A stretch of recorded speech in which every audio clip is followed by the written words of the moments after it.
হরে কৃষ্ণ কৃষ্ণ কৃষ্ণ হরে হরে হরে রাম রাম রাম হরে হরে।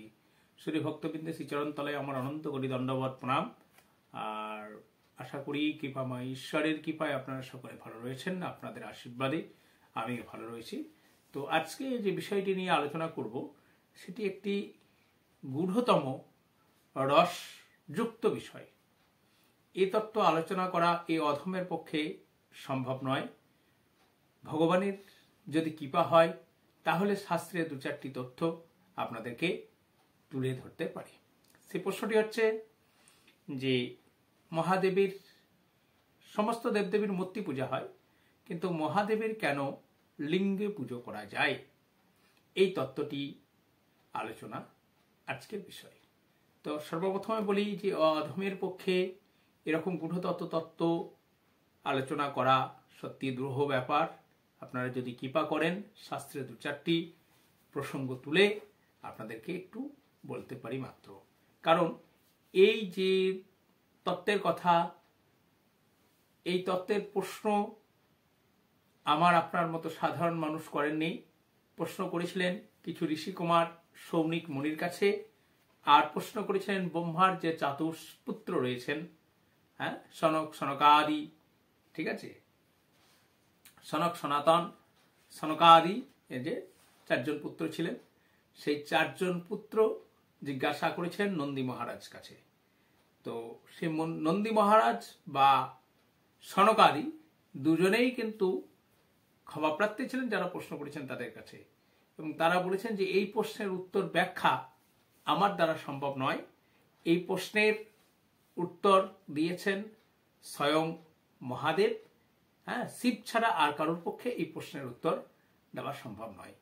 তো তিনি যা দিয়েছেন, এবং আমরা যে শাস্ত্রে পাই, শিবপুরাণ শাস্ত্রে যেরকম বর্ণনা পাই, এবং গুরু মহারাজের কৃপায় আমি যতটুকু অর্জন করতে পেরেছি সেটুকুই আপনাদের সামনে তুলে ধরব।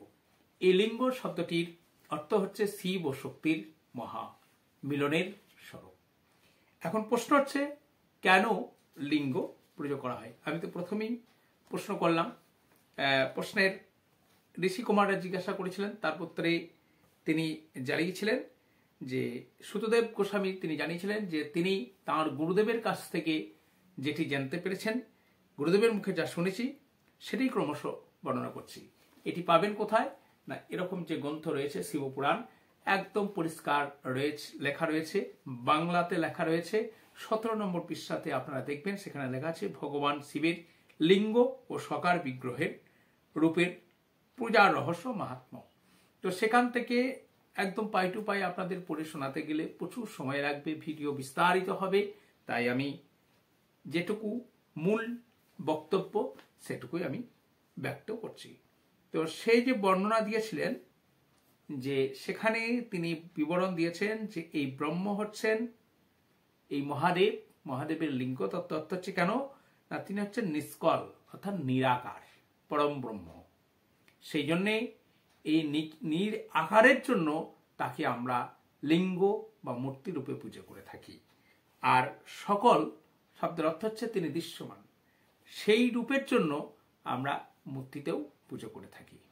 ঠিক আছে, তাহলে মোদ্দা কথা কি ছিল, যে তিনি যেহেতু সকল নিরাকার, সেই জন্য তাকে আমরা মূর্তি রূপে পূজা করি। তার কারণ এখানে নন্দিকেশ্বর তাকে যে প্রশ্ন করেছিলেন, হ্যাঁ, যে চার কুমার, তার উত্তরে তিনি বলেছেন যে নন্দিকেশ্বর বললেন, নিষ্পাপ ব্রহ্মকুমার, আপনার এই প্রশ্নের উত্তর আমাদের মতো লোকের পক্ষে দেওয়া সম্ভব নয়। নন্দী বলছেন যে আমাদের পক্ষে দেওয়া সম্ভব নয়, কারণ এটি অত্যন্ত গোপনীয় বিষয়। লিঙ্গ সাক্ষাৎ ব্রহ্মের প্রতীক, তবুও আপনি শিব ভক্ত হওয়ায় ভগবান শিব এই বিষয়ে যা বলেছেন তা আপনাকে বলছি। ভগবান শিব এটি বলেছেন। ভগবান শিব ব্রহ্মরূপ এবং নিষ্কল বা নিরাকার।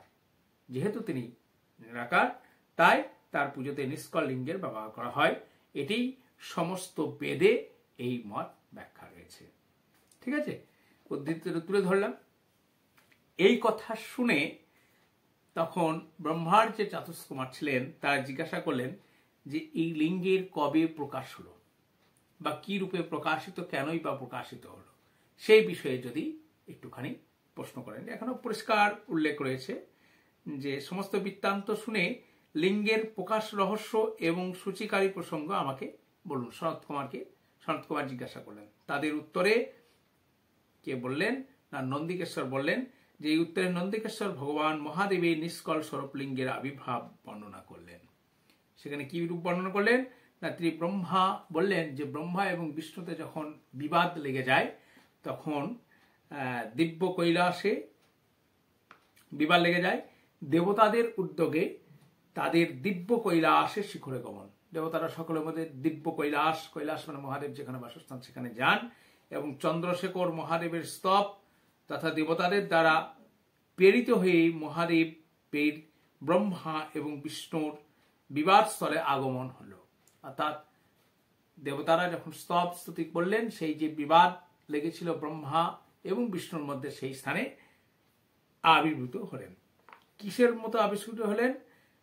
উভয়ের মাঝখানে, ব্রহ্মা এবং বিষ্ণু উভয়ের মাঝখানে নিষ্কল আদি অনন্তহীন ভীষণ অগ্নিস্তম্ভের রূপে তার আবির্ভাব হল। এইখানে যেখানে আমি দেখাই যে ছবিতেও রয়েছে, দেখুন এদিকে যদি উল্টো হচ্ছে, দেখুন একদিকে ব্রহ্মা আর একদিকে বিষ্ণু, মাঝখানে অগ্নির দেবতা অগ্নিরূপে। ঠিক আছে, আবির্ভাব হলেন এবং এর কোথায় শেষ, কোথায় অন্ত, কোথায় শুরু, এ কিন্তু এরা বুঝতে পারলেন না, ব্রহ্মা এবং বিষ্ণু বুঝতে পারলেন না। তখন তারা স্তবী করলেন এবং মহাদেব তিনি সন্তুষ্ট হলেন এবং তিনি বললেন যে এই রূপেই আমি পূজিত হবে, এটি হচ্ছে আমার লিঙ্গরূপ।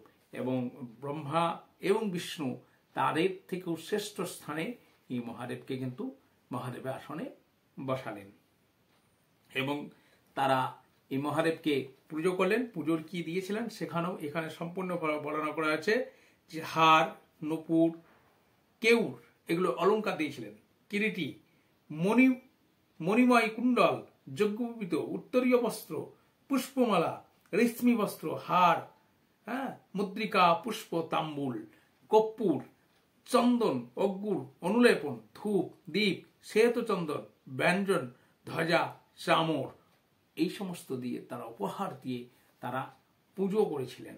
ঠিক আছে, তো এইবার অনেকের মনে একটি প্রশ্ন হয় যে এই যে শিবলিঙ্গটা কোন দিন আবির্ভাব হয়েছিল না। এখানেও এই যখন পুজো করলেন তখন মহাদেব প্রকট হলেন এবং তিনি বললেন যে আজ এক মহান দিন, তোমরা আজ আমার যেভাবে পুজো করছো তাতে তোমাদের ওপর অত্যন্ত আমি প্রসন্ন হয়েছি, সেই জন্য এই দিন পরম পবিত্র এবং মহান থেকে মহান হবে। সেই দিনটি কবে না, সেই দিনটি ছিল শিবরাত্রি নামে খ্যাত। ঠিক আছে, এবং এখানে মহাদেব সম্পূর্ণভাবে বলেছেন, ওই গ্রন্থেই একদম পরিষ্কারভাবে বলা হয়েছে যে আমার দুটি রূপ, সকল এবং নিষ্কল। ঠিক আছে, কোনোটির মধ্যে বিভেদ কিছু নেই, অন্য কারোর এই প্রকার রূপ নেই। আমি প্রথমে স্তম্ভ রূপে প্রকাশিত হই এবং তারপরে নিজ রূপে প্রকাশিত হন। ব্রহ্ম আমার নিষ্কল রূপ, মহেশ্বর আমার সকল রূপ। অর্থাৎ আমরা যেটা মহাদেব বা মহেশ্বর বলি সেটা হচ্ছে সকল রূপ, মানে দর্শনতে মুক্তিরূপ। আর তিনি যে ব্রহ্ম, পরম ব্রহ্ম, সেটা হচ্ছে তার নিষ্কল রূপ, সেই জন্য হচ্ছে তার লিঙ্গ। এইবার তিনি এখানে আরো বলে রেখেছেন যে দুটি রূপের মধ্যে লিঙ্গ দর্শন কখন উত্তম, সেটিও তিনি বলে রেখেছেন এই গ্রন্থতেই, যে এই গ্রন্থতে পরিষ্কারভাবে রেখে রয়েছে মূর্তি এবং লিঙ্গ উভয় সমান, তবুও মূর্তির থেকে লিঙ্গ স্থান উঠছে, অর্থাৎ লিঙ্গ দর্শন হচ্ছে অত্যন্ত শুভ। আর এই লিঙ্গ দর্শন করার ক্ষেত্রে তিনি বলে রেখেছেন যে সকাল থেকে মধ্যাহ্নের পূর্বে এই পূজা, মন্দির গিয়ে মহাদেবের লিঙ্গ দর্শন করা, অর্থাৎ যে মূর্তি আমরা দেখে থাকি সেটি দর্শন করা, পূজা পাঠ করা অত্যন্ত শুভ দিন। তো আজকে তাহলে আমি চেষ্টা করলাম শাস্ত্র অনুসারে যে লিঙ্গের উৎপত্তি কিভাবে, কোন দিন এটির উৎপত্তি হয়েছিল আর কোন সময়ে আমাদের দর্শন করা উচিত। তার লিঙ্গের প্রথম প্রশ্নের যদি যায় যে লিঙ্গের পুজো হয় তার কারণ হচ্ছে এটি সকার বস্তু বলে। দ্বিতীয় প্রশ্ন ছিল যে কোন দিন এর আবির্ভাব হয়েছিল, ব্রহ্মা বিষ্ণু যখন সংঘর্ষ শুরু হয়েছিল, বিবাদ হয়েছিল, সেই বিবাদের সময় লিঙ্গের আবির্ভাব হয়েছিল আর সেই দিনটি ছিল মহা শিব চতুর্দশীর দিন। আর আমরা পেলাম যে লিঙ্গ দর্শনের সঠিক সময় হচ্ছে সকাল থেকে মধ্যাহ্নের পূর্বে, এই মধ্যাহ্নের অর্থাৎ প্রভুকে ভোগ নিবেদনের পূর্বে পর্যন্ত আমাদের দর্শনের উপযুক্ত সময়। এবং প্রত্যেকটি বর্ণন আমি কিন্তু আপনাদের সামনে যেটি করলাম তা গ্রন্থ সম্মত, গ্রন্থে যা উল্লেখ রয়েছেন এবং আমি আমার গুরুবরের সহচার্যে যা জানতে পেরেছি, তারা যা কৃপা করেছেন ততটুকু আমি বলার চেষ্টা করলাম। আর এই শিব তত্ত্ব কথা এত সহজ কিছু নয়, এ জানতে গেলে সদ্গুরুর আশ্রয় অবশ্যই করবেন। গোবিন্দ আপনাদের মঙ্গল করুন, ঈশ্বর আপনাদের সহায় হন, কৃষ্ণ প্রেম ভক্তি প্রদান করুন, তাহলেই আপনাদের নিস্তার মঙ্গল লাভ হবে, এই আশায় রাখি।